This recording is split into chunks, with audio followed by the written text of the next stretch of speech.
Alors, un scooter se déplace à la vitesse constante de 15 mètres par seconde.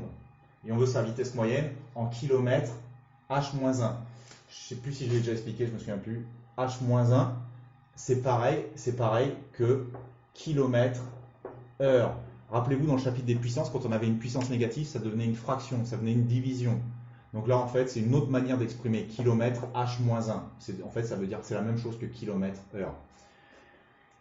Donc, on me demande de le mettre en kilomètre heure. Moi, je sais qu'il fait quoi? 15 mètres en une seconde. Donc, je le marque. Regardez, il fait 15 mètres en une seconde. Et on me demande de le mettre en kilomètre heure. Première chose à transformer les mètres en kilomètres. D'accord? Donc, comme d'habitude, vous utilisez un tableau de conversion 0,15 km. Maintenant, il faut transformer votre seconde, il faut la transformer en heure. Une seconde par rapport à une heure, ça représente, c'est une des 3600 secondes qu'il y a dans l'heure. Donc ça, vous vous rappelez, vous prenez la calculatrice, vous appuyez sur la touche ND. Avec la touche ND, vous allez vous retrouver comme ça. Ici, vous mettez 0,015. Et après, vous placez ici, vous appuyez sur ND et vous allez pouvoir mettre le 1 sur 3600. Donc vous prenez la calculatrice, ça va vous donner 54 km par heure. Allez, on continue. Exercice 2. La vitesse de propagation du son dans l'air est d'environ 340 mètres par seconde. Donc ça devrait être un exercice très facile pour cette classe. Ça veut dire quoi? Quand vous bavardez en classe, le bruit que vous émettez avec votre bouche, il va à une vitesse de 340 mètres par seconde. D'accord?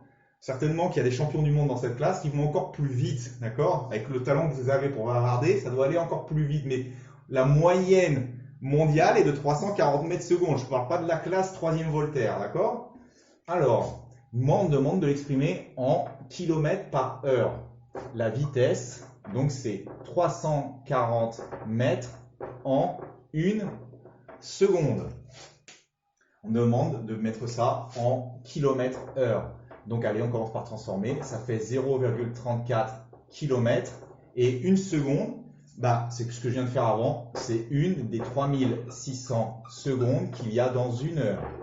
Pareil, pour prendre la calculatrice, j'ai expliqué avec la touche ND. Et ça va vous donner 1000. Voilà la vitesse à laquelle vous parlez, à laquelle va le bruit, enfin la vitesse à laquelle va le bruit quand vous parlez. Donc ça va à 1224 km par heure. Enfin vous, évidemment, comme je vous l'ai dit, vous allez plus vite. Allez, la masse volumique du zinc. Donc regardez, on me dit, regardez qu'il faut diviser des kilogrammes par des décimètres cubes.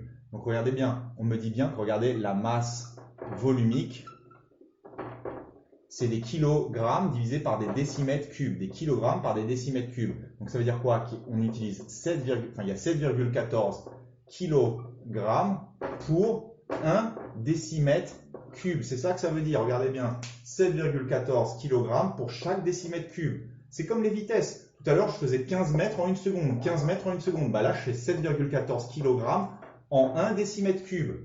Et on me demande de le transformer en grammes pour centimètre cube. Il va falloir transformer le kilogramme en grammes et le décimètre cube, il va falloir que je le transforme en centimètre cube, excusez-moi.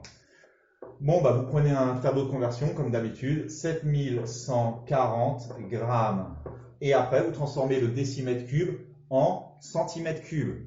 On l'a déjà vu, mais regardez, je vous l'écris ici. D'accord, je vais vous l'écrire ici. Vous avez ici les décimètres et ici les centimètres. On sait que si on les met en cubes, ça veut dire qu'on doit mettre 3 colonnes partout. 3 colonnes partout. Moi, on me dit que j'ai 1 décimètre cube, je le mets sur la partie droite. Regardez, 1 décimètre cube, je le mets dans les décimètres cubes et je dois aller jusqu'à la partie droite des centimètres cubes. Ça va représenter 1000 centimètres cubes. Donc 1 décimètre cube, ça fait 1000 centimètres cubes. Vous prenez la calculatrice, vous faites la division, vous allez retrouver comme au début de l'énoncé, des grammes par des centimètres cubes. Donc 7,14 grammes par centimètre cube.